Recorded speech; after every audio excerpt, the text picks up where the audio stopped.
ఇది త్రిస్ర ఆది. ఏంటి?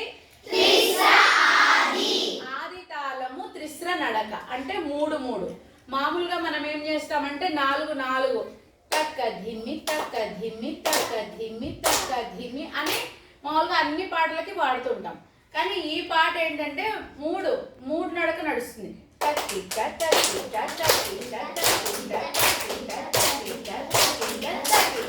అని నడుస్తుంది. కానీ మనం ఏం చేస్తామంటే తకిట్ అని 2 దెబ్బల్లో చూపిస్తాం.